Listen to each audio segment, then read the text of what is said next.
Hi there, this is Derek from Pacific Coast Auto. Welcome to my personal vlog again.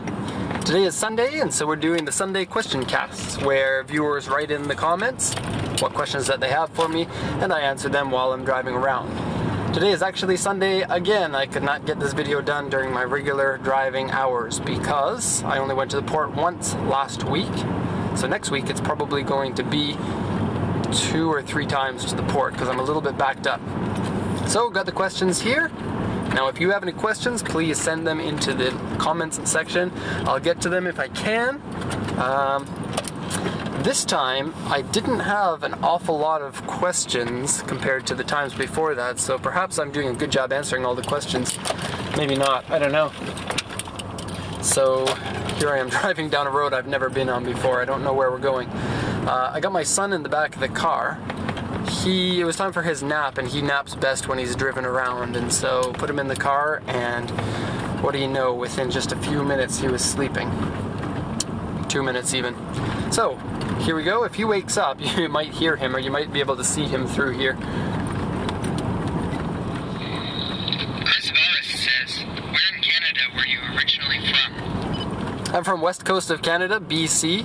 To be more precise, and then my city's name is Kelowna. It's a small town of about 150,000 people, and it's about 4 hours away from Vancouver. I haven't been to many different cities in Canada, but Kelowna often gets rated as one of the best cities in Canada, but unfortunately, like Vancouver, it's a very high cost of living there, and there aren't a lot of jobs other than service jobs, so it's got a little bit of a problem with people being able to afford living there. Jamie Canella says, hi, I would like to know how much it is for a Civic hatch, EF, SIR, or the regular version, and also how much it is to bring it to the USA. The EF hatchback, the Civic, is now 25 years old. And for those who don't know, that's the one that they sold in kind of the mid to late 80s, I think up until 88, maybe 90 something, I don't know. And it's the one that with the really square back end, and the square kind of looks like a transformer actually. And how much do they cost? Well, cars in Japan that are 25 years old usually are at the point where they're starting to get more expensive, and that's certainly the case for the Civic because that chassis is very desirable for racing. It's a lightweight chassis, and Honda engines of that time, even nowadays, are really easy to swap between models. And so the cars are pretty expensive. Many of them have been raced, kind of similar to the AE86, but probably not as bad as that car. I haven't actually bought an EF Civic, and so I don't know them that well.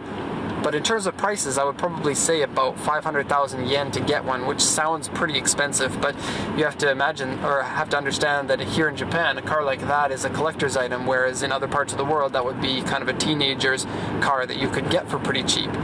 So cars like that in Japan are usually more expensive than in other countries, but the upside is that you can get really good condition ones here, and so back in the US it would probably be pretty hard to find a good condition one of those nowadays. In Japan you could probably get one, but you'd have to check the auctions really. How much to bring it to the USA? Our fee is 100,000 yen, shipping is about 100,000 yen, and so, or 110,000 yen or so. And so import tax is not too expensive, at another 500. I would say that if you got about $6,000, you could probably get one on the lower end, and on the higher end about 10,000. Archer Mo says, first question, how to make a girlfriend in Canada, especially Vancouver? It's a difficult question for me to answer because my last girlfriend turned into my wife, and I haven't been searching for probably about 15 years or so.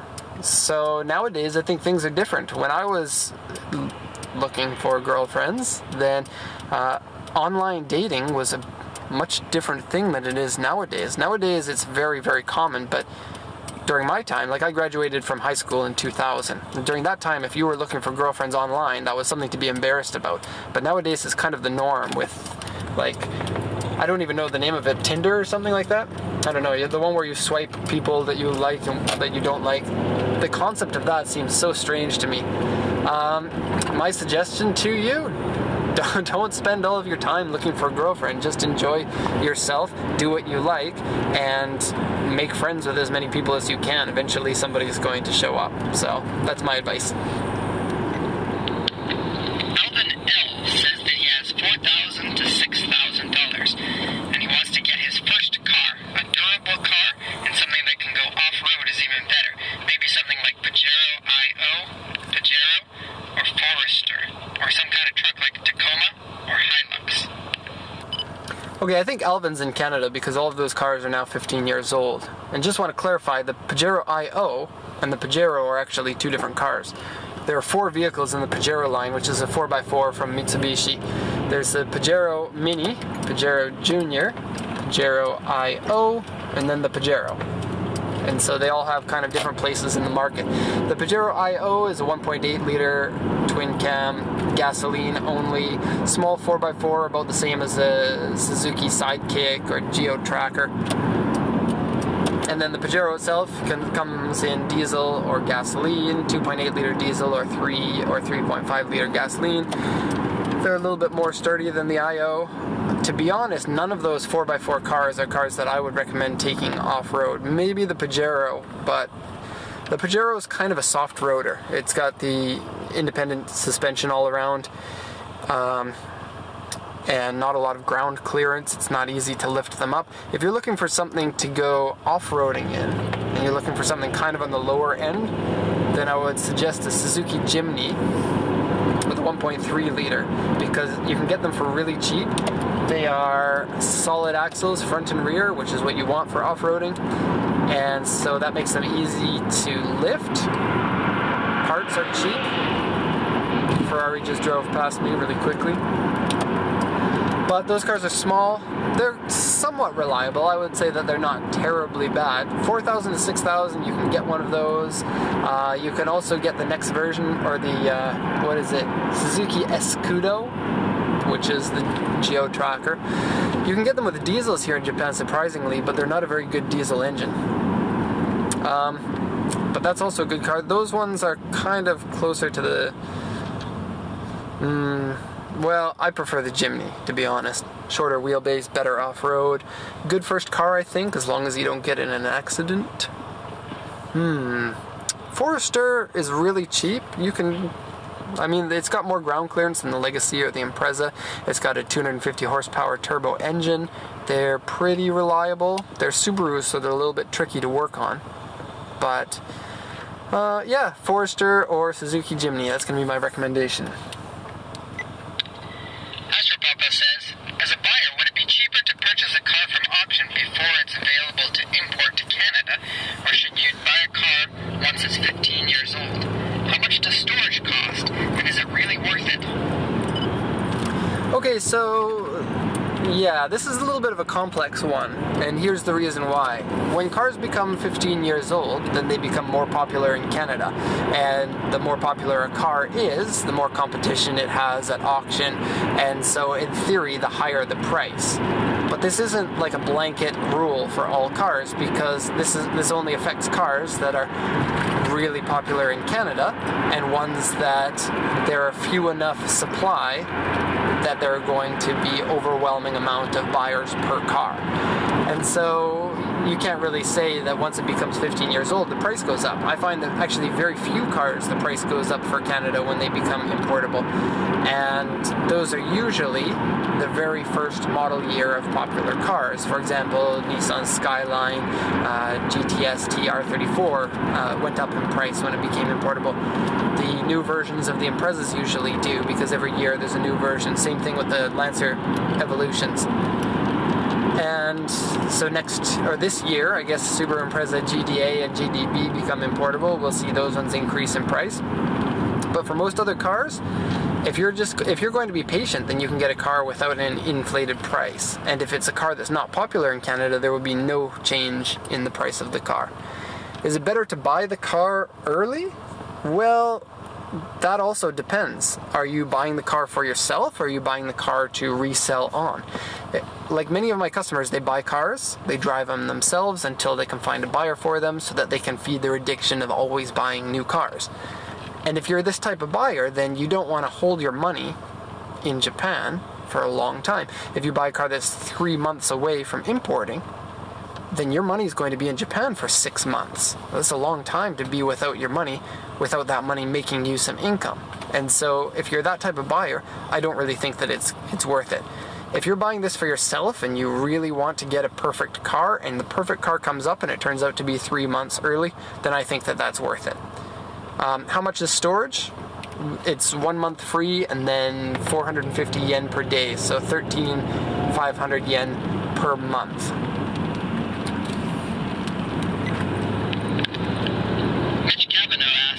Hi Derek, I don't know if you've answered this one, but what's your favorite car? That's like a teacher saying, what's your favorite teacher? Well, actually, maybe teachers don't have that much trouble picking their favorite teacher. So there are so many cars that I love, and to just pick one is very difficult. I remember when I was 7 years old, and I was a Nintendo freak when I was 7 because that was the early 80s with the 8-bit Nintendo. And I used to always ask my friend almost every day, hey, what's your favorite Nintendo game? Because I just wanted to talk about Nintendo. And he said, I don't know. And I used to get so frustrated because all I wanted to know was what his favorite game is so that I could go play it. And kind of the same thing with cars. Now I'm that person and people want to know what my favorite car is, but I really don't know. I think it really depends on what I'm going to be using the car for. And I struggle a lot picking the cars that I want to buy because you can't have a perfect car. You get a car that you really like, but then you can't really use that car. For example, I really like the Lancia Delta. It's in my top 5 of favorite cars, but I wouldn't daily drive one, I don't think, because I would always be worried about it breaking, or I would be really worried about my kids destroying the interior because those cars don't hold up very well to interior wear. I really like the Toyota AE86. And that's a car I have extensive knowledge driving. I drove one for about 2 years as a daily. And that's a car that you can't really understand the reason why people like it until you've had a chance to sit in it for more than just a couple of days. It's really special and strangely special because if you look on the paper, it shouldn't be 120 horsepower, rear-wheel drive with solid beam rear axle. It's not... It doesn't sound right. It's got a tremendous amount of body roll, but it's just so fun to drive. Really, really fun. Some cars that I've never driven that I've always wanted to, and I think that they're going to be on my list of cars that are close to my top, would be the E30 M3, because everything I hear about that car is pretty amazing, and it kind of fits into the category of cars that I like, which are cars that are not very powerful but are very fun to drive, and you can drive them close to their limits on regular roads. I don't like high horsepower cars, and I understand that most people do, but I don't think more than 300 horsepower is something that I would like more than 250 horsepower or 200 horsepower, and so that's just me. I really like 4x4s, but that's a different thing completely. I really like Land Cruisers, all of them. Land Cruiser 60s are really cool, I think. So are 70s, so are 80s. If I were to pick my own Land Cruiser, it would be a 70 series. 70 series long wheelbase with probably 33 or 35 inch tires on it with no more than a 5-inch lift, I think. Suzuki Jimny is good. I really want a Cappuccino because I like small cars that are underpowered. Same thing goes with the Nissan Sunny, which, you know, with leaf springs and solid rear axle, you wouldn't expect them to handle very well, but with a carbureted 1.2 liter engine, it sounds really fun to drive around, and they just look really cool, and so I want one of those. And there are probably a list of about 200 cars in my mind that are cars I'd like to own at some time. And it's cars from all over the spectrum. There are American cars, like I'd really like a C3 Corvette, which most people don't really want these days. I really like the C7 Corvette. I really like that one. I like the R35 GTR, and 34, and 33, and 32, and Hakosuka. And if I were to pick my favorite Skyline, it would probably be the Ken Mary, or Ken and Mary, because I just love the looks of that. I really want an RA23 Celica. That's one of my top 10s. The TA2311 or Sprinter Trudeau. That's almost the perfect car for me if I didn't have kids, because it's only a 2-door, and if you get in an accident, you're gonna die. So, oh man, I could go on and on about all of my favorite cars, but I don't know. It's kind of weird just talking into the camera about this, because there's no one to talk to bounce ideas off of, but I've just sat down and for hours talked about cars that I like and why I like them. So, alright, next question. Evan Brady says, can you explain the JEVIC inspection? And is it true that since Fukushima, excuse the spelling, cars are now radiation tested as a requirement for export to certain countries, but this is not compulsory? Okay, so after the Fukushima Daiichi plant had some problems, it spread radiation in Japan, and this has caused massive interest around the world as to what the heck's going on. And of course, nobody really knows about radiation, and so people freak out and things happen and policies are made. And as one of these policies, they now implemented a mandatory radiation check at all of the ports of export in Japan. So this is a Japanese side rule that states that if your car is going to enter the port for export, it needs to be checked for radiation before you can export it. And this is on top of regulations for your own country. And so some countries have regulations for Japanese goods that they have to pass radiation inspection when they land. Now, to be honest, that's not very many countries that have a regulation like that. But Japan does, and so we have to pay an extra 1,500 yen per car that we export so that we can have them radiation tested. And they get a little sticker on the windshield, and then if the customer really wants, we can get a printout of the test stating the amount of radiation at different places in the car. They do inside the car, in the engine bay, at the cowling for the windshield, which is actually the most popular place for the rust to be. Not rust, sorry. The most popular place for the radiation to be. The other question there was, what's the JEVIC inspection? So JEVIC is a company that assists exporters in inspecting their cars, and they have a wide range of different services. And the most popular ones are JEVIC handles your inspection that's mandatory for countries like Kenya and New Zealand and a couple of other countries, to make sure that the car hasn't been in an accident, doesn't have rust on it, doesn't have modifications that would fail the inspection before it lands. And so that's a handy thing. Beside that, they can do a stolen vehicle check, they can do an odometer check. The only one or the most common one that we get is the odometer check. And there are two levels of odometer check. There's one that costs 2,500 yen, and for us to set that up, we charge just 500 yen, so the total is 3,000 yen.